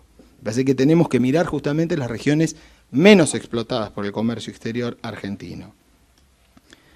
Desde que arrancó el gobierno de Mauricio Macri, me parece que se propuso normalizar claramente todo lo que tiene que ver con el circuito exportador e importador a través de distintas herramientas, desde la reducción o eliminación según el caso de retenciones, la eliminación de las declaraciones juradas de anticipo de importaciones odiadas por los socios comerciales de la Argentina, la salida del cepo cambiario, y realmente lo hizo con velocidad. Hoy se discute si hay o no una avalancha importadora. Me parece que los datos objetivos, después podemos avanzar en algunos, no sé si vale la pena ahora, indican que hay aumentos importantes en algunos renglones también muy disímiles entre sí, pero que también nos obliga a tener en cuenta que la base de comparación es muy baja. La Argentina era una economía que estaba absolutamente cerrada. Pero hay quejas. ¿Por qué? Porque me parece que esta apertura relativa coincide con un momento de retracción fuerte del consumo. Entonces la sensación térmica del empresario, del asalariado y del consumidor indica más frío tal vez que el que muestra el termómetro. Lo cual nos vuelve a la pregunta, ¿qué tipo de industria quiere darse la Argentina? Yo siento que esta es la pregunta que no se ha dado. Entonces, problematizando esta cuestión, ¿por qué razón se han abierto las importaciones en esos renglones que van desde textiles, artículos de consumo varios, electrodomésticos, automóviles, una gama amplia de productos? Uno podría pensar que es la conveniencia de aportar en la política antiinflacionaria, pero para mi gusto es una conveniencia un tanto subalterna, porque también la política antiinflacionaria está mostrando problemas muy fuertes, porque la política fiscal no ayuda a la monetaria, porque hay un excesivo énfasis y recurso a la política monetaria, al aumento de las tasas de interés. Tengamos en cuenta algún rasgo consustancial a los tratados de libre comercio. Un acuerdo de libre comercio les permite a los países, por supuesto, expandir sus mercados, aumentar sus exportaciones, ampliar las posibilidades de empleo para sus ciudadanos y, tal vez lo más importante de todo, incrementar el nivel de eficiencia promedio de la economía. Sin embargo, la aceptación a rajatabla de la División Internacional del Trabajo, en determinado momento, esa fotografía, tiende a cristalizar una estructura productiva determinada y a evitar el desarrollo de sectores alternativos. Hablábamos de México y del NAFTA. En 23 años de vigencia del Tratado de Libre Comercio de América del Norte, México incrementó su producto, sus exportaciones, pero sigue teniendo el 46% de la población bajo el índice de pobreza. Me parece que esto amerita algún tipo de reflexión respecto de para qué sirve el instrumento del libre comercio. En el caso argentino hay ejemplos. Probablemente las industrias menos viables con la foto actual sean calzado y textiles e indumentaria. Pero este es todo un complejo que emplea a 400.000 personas en forma directa. Personas que son de baja calificación laboral. Liquidar esas industrias realmente sería un desastre. Se ha hablado desde el gobierno, desde el Ministerio de la Producción, de programas de adaptación, programas de reconversión. Nada de eso se ha visto todavía. El caso de Tierra del Fuego, probablemente, creo que muchos acá coincidiremos en que la industria de electrónicos, el ensamblado de electrónicos, tal vez no sea la elección más feliz para un territorio como Tierra del Fuego. La pregunta es, ¿cuál es la alternativa? Tenemos aquí presente al embajador del Reino Unido, tenemos un reclamo nacional por las Islas Malvinas y estamos despoblando el extremo sur de nuestro país. El año pasado se produjo un hecho para mi gusto, de extraordinaria importancia. Por primera vez, Asia como un todo recibió más exportaciones argentinas que Sudamérica. Y si queremos eliminar el factor de China, que puede ser un tanto distorsivo, el sudeste asiático más que el Mercosur. Mientras tanto, el llamado Gran Medio Oriente captó ya el 10% de las ventas nacionales y África más del 8%. Me parece que se impone una mirada fresca, fuera de lo habitual, fuera de lo tradicional, para pensar en cuál es la alternativa de apertura deseable para la Argentina. De los 8 principales destinos de las exportaciones nacionales por país, 4 son asiáticos. China es el segundo, Vietnam el cuarto, la India el sexto, Indonesia el octavo. La mitad son asiáticos. Que se entablen negociaciones comerciales no significa que el punto de llegada siempre tenga que ser un acuerdo de libre comercio. Se pueden buscar formas inteligentes de insertar a la Argentina en cadenas de valor determinadas. Eso también sería de gran utilidad. También sería de gran utilidad, para ir ya cerrando, que la Argentina ponga la mira en jugadores intermedios. Una fuente el otro día me decía, equipos de mitad de tabla. Estamos hablando de la India, es un portento poblacional, digamos, pero tampoco es China hoy. Estamos hablando de Turquía, podemos hablar de Sudáfrica, de Egipto, de Taiwán, de Indonesia, de Vietnam, de Corea del Sur. No es lo que estamos mirando en este momento. Esto también es muy importante desde el punto de vista de la inversión. La Argentina está buscando inversiones desesperadamente, pero las va a buscar a países centrales que son mucho más exigentes en materia de inversiones y que nos piden hoy mucho más. El gobierno argentino habla de una nueva etapa política y dice ser merecedor de recoger los frutos de un shock de confianza. Del otro lado nos piden reglas de juego claras, seguridad jurídica, infraestructura suficiente, energía que alcance para la producción y mejoras macroeconómicas que no se terminaron todavía de consolidar. Hoy, de cada 4 dólares que ingresan a la Argentina, 3 son producto de deuda o de capital golondrina especulativo. ¿Cuáles son? Me parece que, en términos de una autocrítica que a los argentinos muchas veces nos cuesta hacer, ¿cuáles son los incentivos para capitales del exterior o dueños de capitales del exterior para venir a la Argentina y traer su dinero para inversiones productivas. ¿Es un país donde es caro financiarse? ¿Es un país donde se sabe que una reforma tributaria pro inversión no va a estar disponible antes de 2019 y todos nosotros sabemos que 2019 es un año electoral en serio? ¿Un país donde sacar un contenedor por el puerto cuesta 4 veces más que en Chile? ¿Un país donde no hay un transporte ferroviario y naval eficiente de mercancías? ¿Donde la provisión de energía no está garantizada y donde el tipo de cambio está visiblemente atrasado y lo va a estar en el corto y probablemente mediano plazo, justamente por el énfasis desmesurado para combatir la inflación en base a la política monetaria y sin algún tipo de ancla fiscal, por dolorosa que ésta pueda ser? En este sentido, porque por supuesto que no todo esto es un panorama oscuro, hablo también de la necesidad de buscar a esos equipos de mitad de tabla, a esos países que tal vez tienen capitales disponibles y que podrían volcarlos a la Argentina y no depender exclusivamente de inversiones de oportunidad o de nicho, como podría ser el petróleo en Vaca Muerta. En conclusión, la vocación para una apertura comercial existe y es correcta. Me parece que el desafío pasa por una explicitación clara de cuál es la estrategia que se va a seguir. Creo que nos debemos un debate de cuál es la base industrial que la Argentina debe darse. La Argentina es un país suficientemente chico como para no tener un desarrollo industrial natural como Brasil, en términos de población, y suficientemente grande como para necesitar una industria. No somos Brasil, no somos Uruguay, y tampoco somos Chile.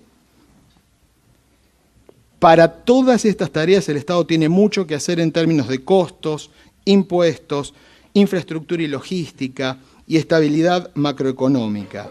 Conviene repasar también la lista de prioridades, de qué negociaciones se han emprendido, qué países y bloques tal vez no se han atendido debidamente y en ese sentido entonces corregir un desbalance que hasta ahora se ha dado en detrimento de jugadores medianos extrarregionales.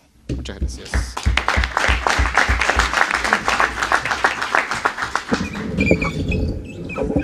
Bueno, agradeciendo a los oradores, ahora vamos a hacer el sistema de preguntas. Les pido que hagan una pregunta por vez, ¿no? Tito Palermo. No, en realidad yo tengo 3 preguntas, pero voy a atenerme a tu pedido.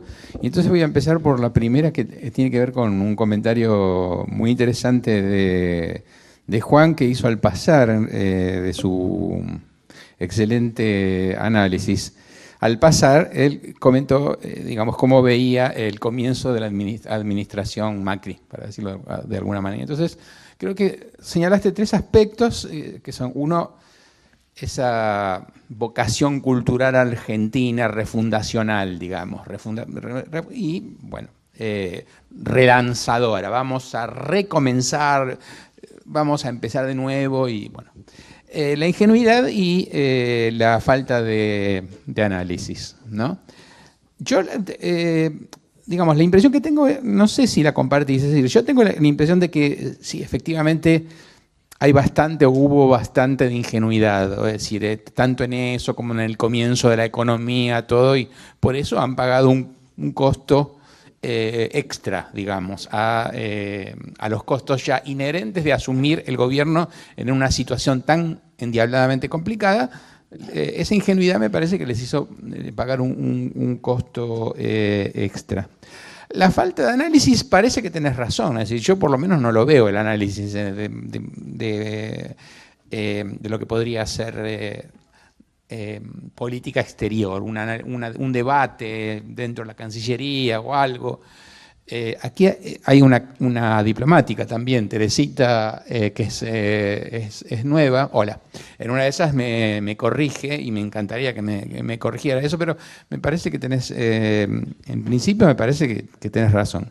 Ahora, el relanzamiento, yo te diría, no sé, sí, pero tanto no. O sea, si uno lo compara con las experiencias que nosotros hemos tenido, digamos, a lo largo es decir, con nuestra experiencia histórica, los comienzos de las administraciones, me parece que más allá de las explicaciones, Este es un gobierno moderado en ese sentido, tibio. Yo diría, sí, bueno, relanza, ¿no? Pero no sé si habla de refundación ni nada por el estilo. Me parece que en todo caso esa fiebre no le subió tanto. Tanto no le subió. Me parece que ese es un problema relativamente menor. Bueno, eso quería saber cómo lo ves. Sí, responde. Perdón. Vamos una por una. A ver, yo diría que había un diagnóstico. Yo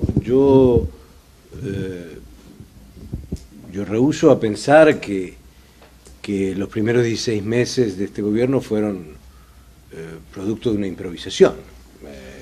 Creo que había un diagnóstico de la situación internacional de Argentina, un diagnóstico de el lugar de Argentina en el mundo y la potencialidad de Argentina en el mundo, y había un diagnóstico de los desafíos internos.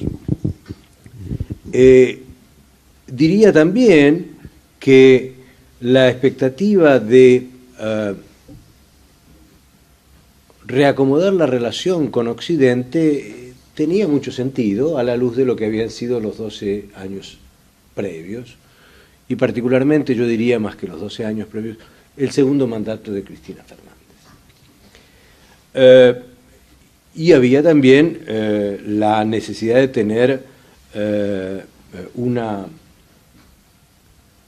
política en la cual los vínculos económicos volvieran a ocupar más que el discurso político, más que la patria latinoamericana, más que la integración en términos genéricos, un lugar más decisivo.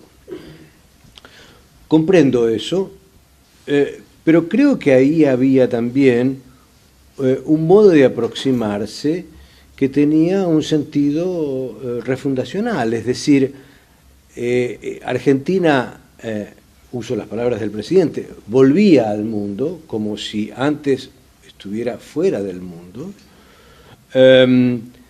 Argentina iba a ser, a través de lo que iba a plantear el gobierno, el escenario de una lluvia de inversiones, como si esto fuera un elemento, bueno, solo alguien que cree que está refundando algo puede llegar a pensar que porque llegó va al mundo llamativamente a decir, wow, vamos a la Argentina.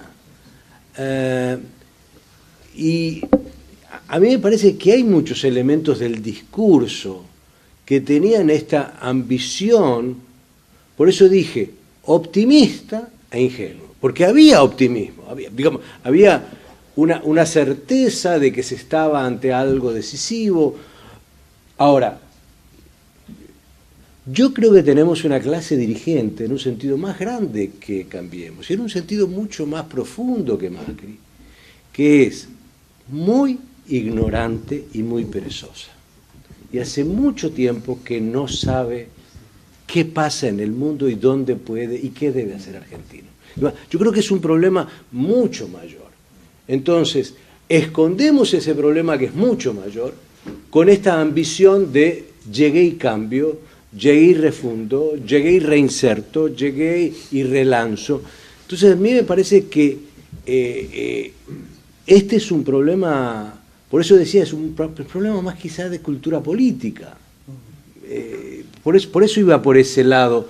Yo no soy un gran conocedor del tema, pero después de, bueno, qué sé yo, voy a cumplir 63 años, ya lo vi esto, llevo 63 años viendo esto. Entonces tiene que haber algo que está pasando, más allá de lo que yo pueda entender o analizar académicamente, que me da una pauta de que aquí hay algo mucho más hondo. Y ante esa falta de una visión, me parece, mucho más integral y mucho más compleja, pues caemos en esta tentación, porque no es más que una tentación, de relanzarnos. Y decía, y con esto termino brevemente, uno de los dilemas más grandes, uno de los problemas más mayúsculos, uno de los equívocos más enormes que yo vi desde el principio con la idea de la lluvia de inversiones es que nítidamente había una decisión de no pensar el modelo de desarrollo. Uno podía decir que el modelo de desarrollo del kirchnerismo era atrofiado, era de otra época, era buscar un estatismo que ya no servía, era un intervencionismo que no tenía valor, pero había un modelo de desarrollo. La idea de una lluvia de inversiones nos hizo perder 16 meses de, bueno, ¿cuál es nuestro proyecto productivo? ¿Cuál es nuestro proyecto de diversificación? ¿Cuál es nuestro proyecto de industrial en el sentido que Falac le está dando? Porque además tácitamente detrás de lo que está diciendo Falac es que un proyecto industrial es hoy un proyecto social, es un proyecto de generación de empleo y además de eso es un proyecto dinamizador en el campo de la ciencia y la tecnología. Entonces, a ver, por eso digo que es una refundación que tampoco cuajó, y ahí me parece que podría estar un núcleo de, bueno, fueron 16 meses, hay otra fase nueva del gobierno, y no cargaría las tintas sobre el gobierno, cargaría más las tintas sobre la sociedad. Nos estamos dando algún debate, y ahí digo que el campo está yermo. Bueno, creo que Felipe Friedman, y yo diría que de Cancillería, al menos dos somos de ex Cancillería y Teresita todavía es de Cancillería. O sea, somos tres que estamos presentes. Digamos, durante la época de la Cancillería me dediqué a los temas económicos y comerciales. Y de alguna manera yo me quedo perplejo, digamos, por algunos aspectos de la mesa.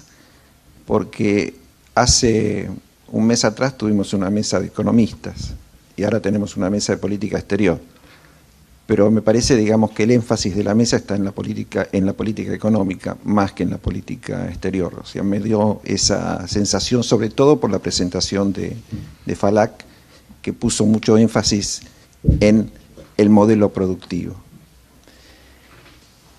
Yo diría que hay un cierto modelo productivo en Cambiemos, porque no sé si el modelo productivo lo hace el Estado o lo hacen los empresarios, que son los que tienen que hacer las inversiones, y lo que hace el Estado es facilitar las inversiones. Y con respecto, digamos, al tema de algunas de las cosas que se dijeron, me gustaría hacer algunas observaciones. Los acuerdos económicos en América Latina pertenecen a la LADI. El Mercosur forma parte es un acuerdo de complementación de la LADI. Y el Mercosur firmó acuerdos de complementación económica con otros países de libre comercio que también tienen que estar inscritos en la LADI, porque es el marco general en el cual se rigen los acuerdos comerciales. Y en el Mercosur hay dos productos que no forman parte del Mercosur, que son automotores y el azúcar. Están afuera del Mercosur. Digamos, esto es un tema interesante, digamos, para ver cómo se encaran, digamos, las negociaciones.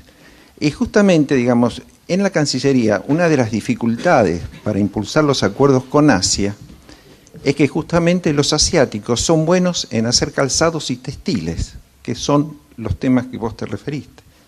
Entonces, cualquier acuerdo comercial con Asia implica tener una apertura en los sectores económicos más sensibles. Entonces, la Argentina buscó siempre los acuerdos con aquellos países que pudieran tener salarios más altos y que pudieran darnos a nosotros oportunidades competitivas, porque si no, no podemos. Porque en los últimos 12 años se hizo un gran énfasis en el desarrollo de la industria textil doméstica y la industria de calzado. Por eso se llegaron a los acuerdos con Brasil. Si yo firmo hoy con Tailandia, con Vietnam, con el sudeste asiático, con China, tengo que abrir indefectiblemente esos sectores a la competencia externa, y vos dijiste que había 400.000 personas en las cuales están dependiendo de esos trabajos. Digamos, ese es un tema. Y después el otro, siempre cuando hay en política internacional, hay medio vaso vacío y medio vaso lleno.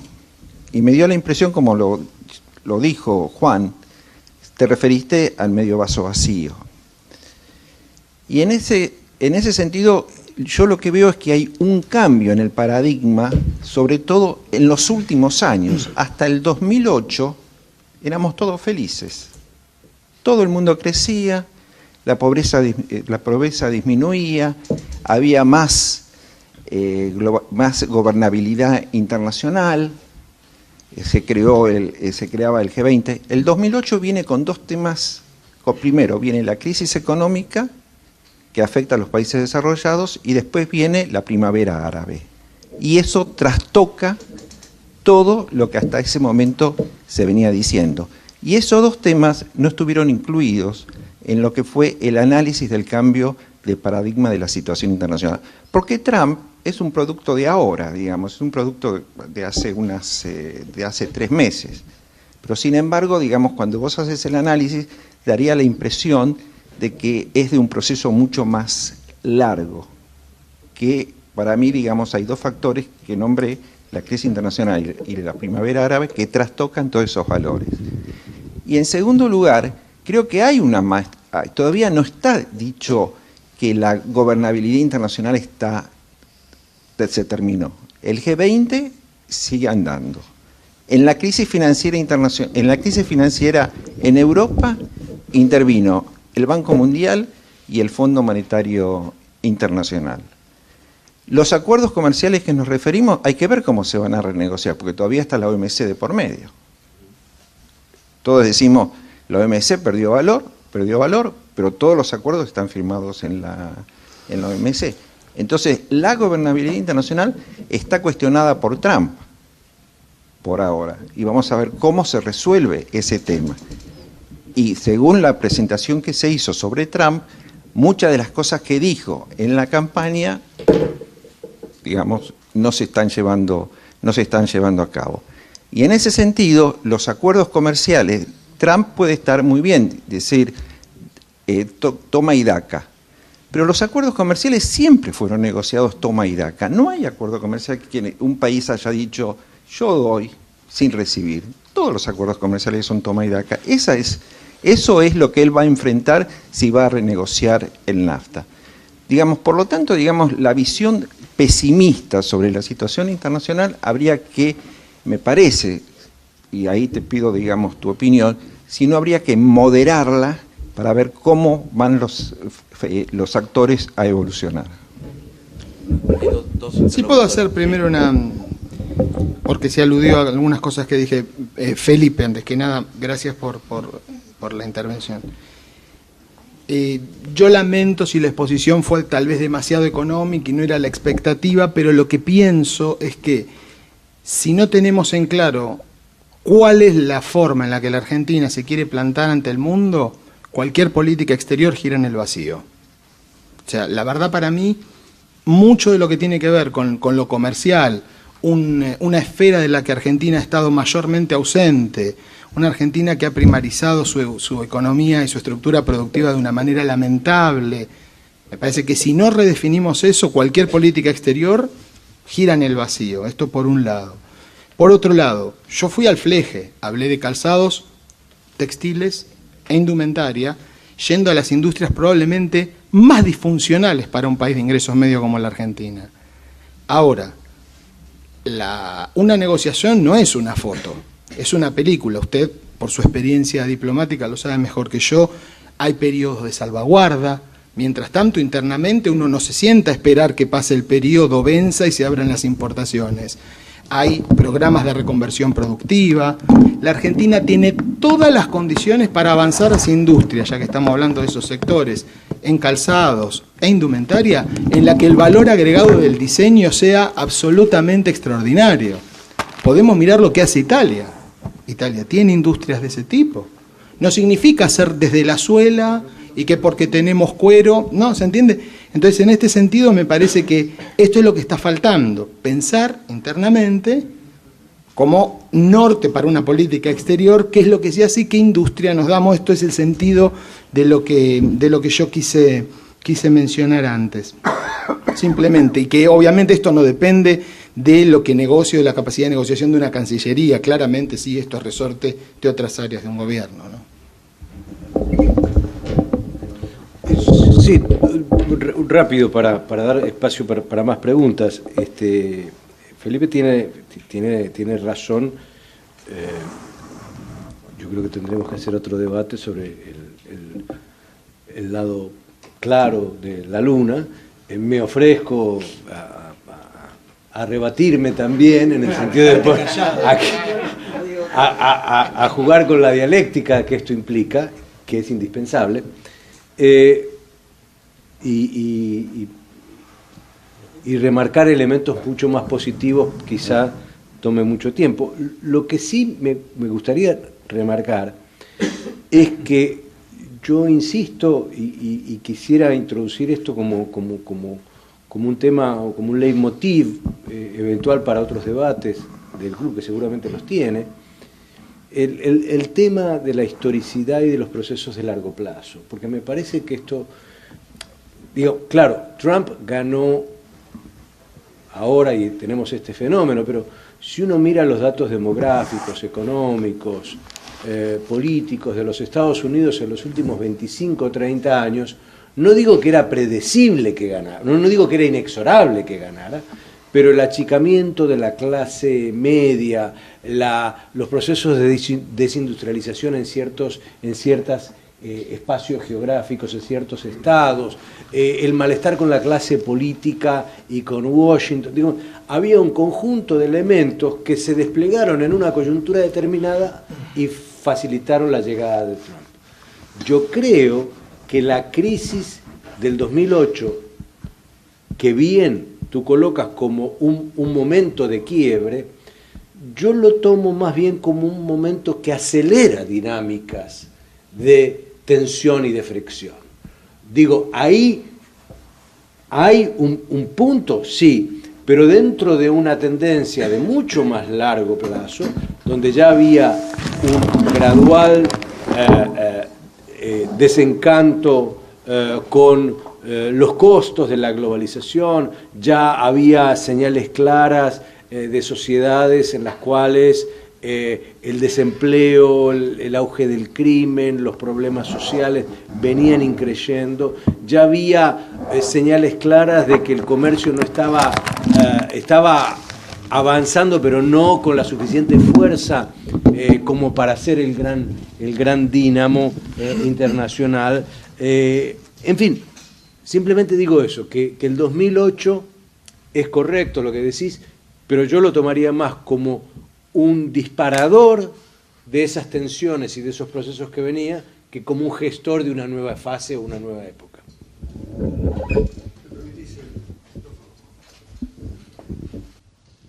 Carlos Kramer, socio del Club Político.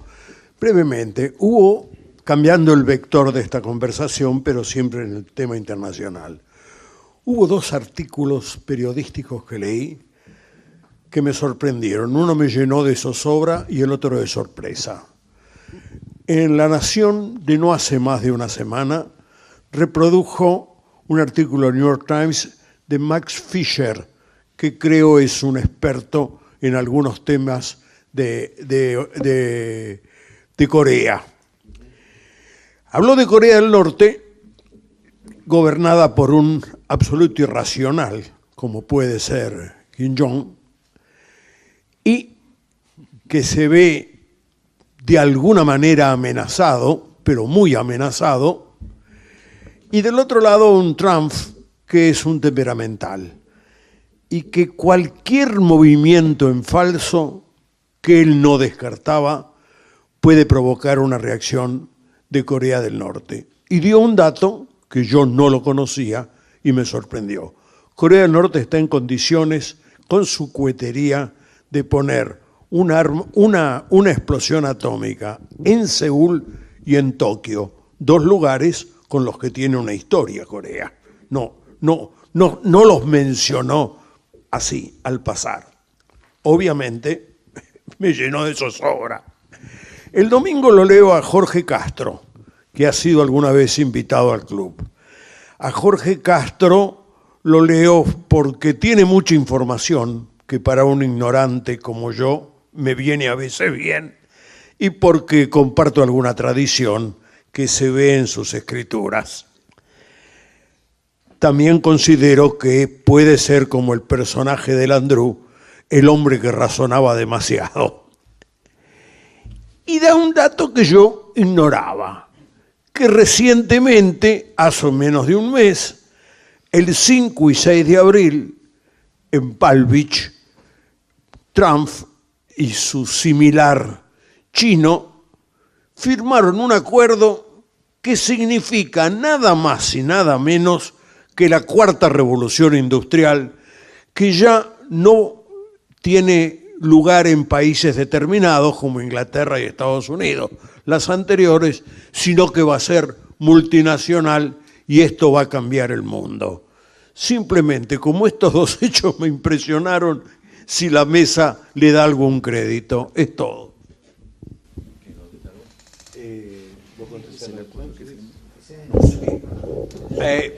Yo simplemente contesto diciéndole lo siguiente. Creo que no hay que confundir imprevisibilidad con irracionalidad.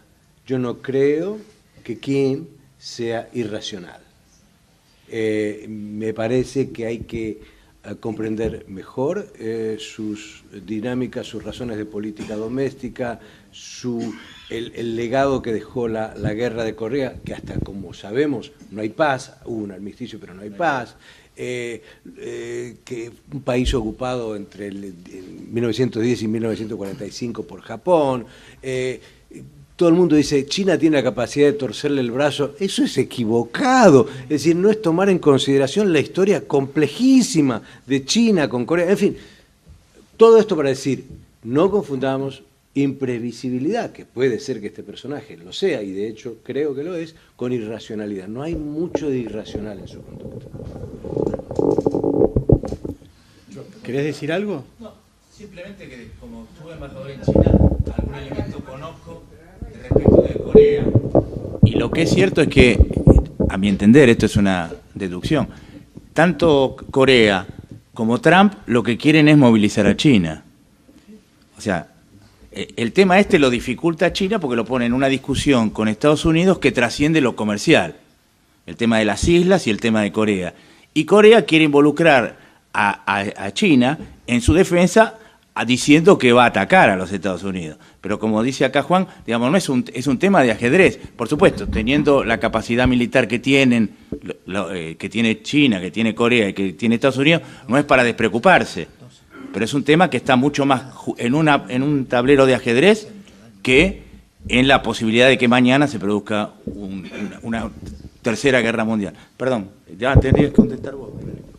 No, quería hacer un punto sobre lo de Corea, porque yo creo que Kim es muy racional, como decía Juan. Kim es muy racional, como decía Juan. Yo no tiendo a pensar que no existen líderes políticos que no sean racionales. Pueden tener otra racionalidad, ¿no? Pero para Kim la amenaza existencial a Corea del Norte es la alianza estratégica entre Estados Unidos y Corea del Sur. Y él considera que la forma de encarar esa amenaza es a través de una Corea nuclear. Corea está en camino a convertirse en un estado nuclear con plena capacidad disuasiva, que ya tiene bastante porque llega a Corea del Sur y a Tokio, pero no llega a Estados Unidos. Y está detrás de ese misil intercontinental. Si Corea del Norte prueba con éxito un misil intercontinental, va a tener la capacidad disuasiva completa. Y eso lo que le da a Corea del Norte es un poder de chantaje enorme, porque hace 20 años que utiliza esa diplomacia del chantaje. Esto es, yo no prolifero, pero ustedes me dan algo. Me dan energía, me dan alimentos, y ahora están plenamente decididos a tener poder nuclear. Entonces esa diplomacia cambiaría la lógica y ya el problema no es cómo evitar que Corea del Norte se convierta en un estado nuclear, sino cómo lidiar con una Corea del Norte nuclear, que es otro juego, ¿no? Y creo que Kim apunta a ser reconocido como un país con poder nuclear, a tener ese estatus. Y eso cambia todo el juego en la península. Es muy peligroso este juego, pero no lo veo irracional, ¿sí? Bueno,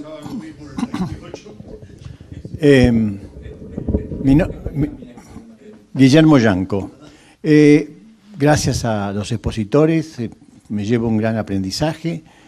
Tendría para hacerle preguntas a todos ustedes, pero me voy a limitar a Federico Merque, por el título de la charla de hoy, de la exposición, digamos, la intención, creo que ustedes lo han plasmado, es política exterior de la Argentina, ¿sí? Pero, Federico, te has puesto a analizar a Trump. Entonces, son dos preguntas. ¿Por qué te has puesto a analizar a Trump específicamente? Y en segundo lugar, si esto está motivado por la próxima visita del presidente Macri a los Estados Unidos en un encuentro con Trump, donde se presume, donde se dice, por lo menos los medios dicen, que no hay agenda prevista. ¿Por qué me puse a analizar a Trump? Porque, ¿vos decís para esta mesa de hoy o en general? No, en la vida. Bueno, yo no pretendí que fuera tanto. No, esto salió un poco en la conversación con Guillermo de cómo distribuir los temas. Entonces Juan tocaba más el mundo, yo miraba Estados Unidos y intercambiamos. O sea, incluso creo que fue antes de que se confirmara la reunión de Macri con Trump, cuando arreglamos la fecha de esta reunión. Yo creo que hay una agenda con Trump. Es una agenda relativamente de bajo perfil que busca nivelar expectativas. Me parece que el objetivo de esta reunión es un poco actualizar. ¿Qué pasó? Cuando, recordemos, Macri asume como presidente y tiene la visita de Obama, ¿no? Seguida de otros funcionarios de Estados Unidos que vinieron a Argentina, y donde se reinstaló una agenda de cooperación. Entonces yo tengo la sensación que Macri está yendo a Washington a decirle, mirá, yo había armado esta agenda, ¿qué de esto puedo continuar con vos y qué puedo no continuar con vos? Me parece que es una reunión para nivelar expectativas, con la ventaja de que se conocen de tiempo atrás. Macri incluso se aloja en la casa de huéspedes de la Casa Blanca, que para ellos es simbólicamente importante.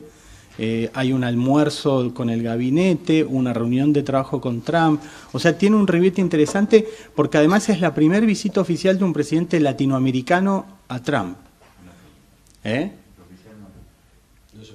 No es oficial. No es visita oficial. No. Pero es la primera visita de un presidente norteamericano. A ver, la primera en realidad fue la de Kuczynski. No, esa se suspendió.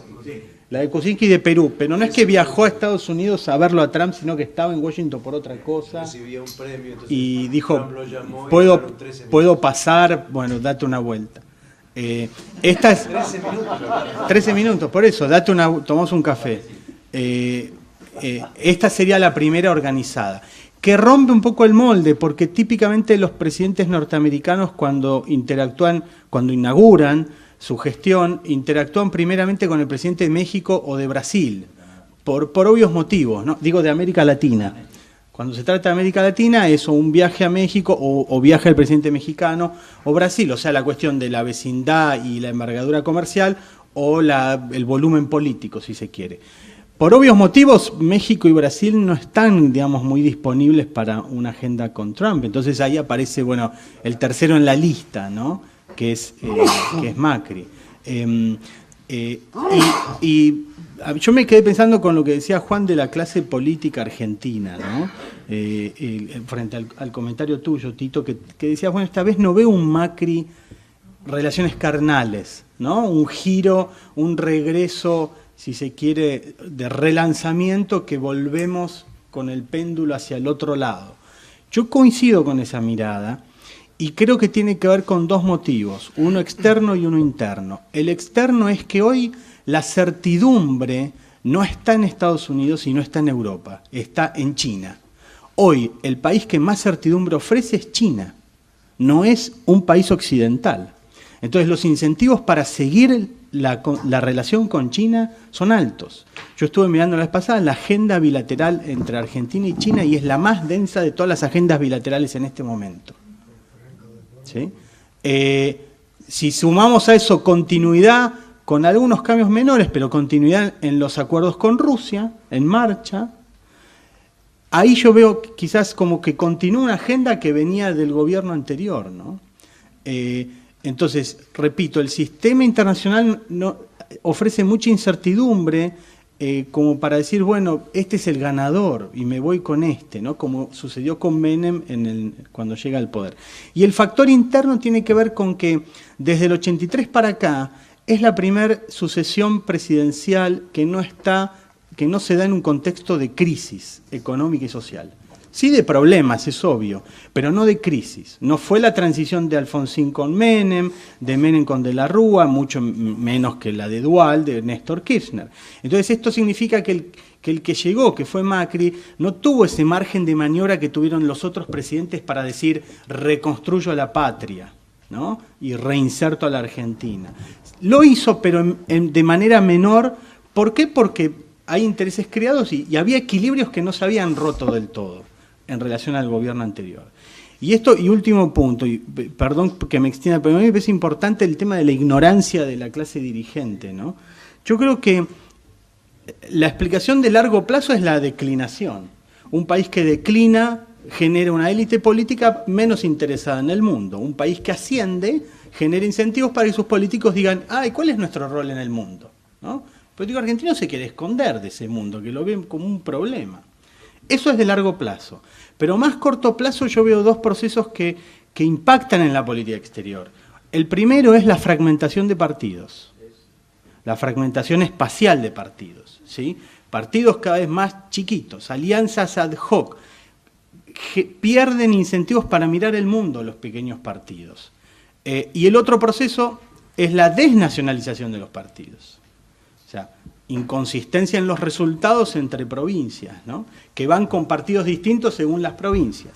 Entonces, el político medio en la Argentina es un político mucho más interesado por la intendencia, por el pueblo, por la región, que por el mundo. O sea, grandes partidos tienen grandes ideas y tienen una visión de interés nacional que signifique lo que signifique eso, ¿no? Pequeños partidos fragmentados y desnacionalizados generan incentivos muy parroquiales. Muy parroquiales. Bueno, terminamos acá porque son las 9.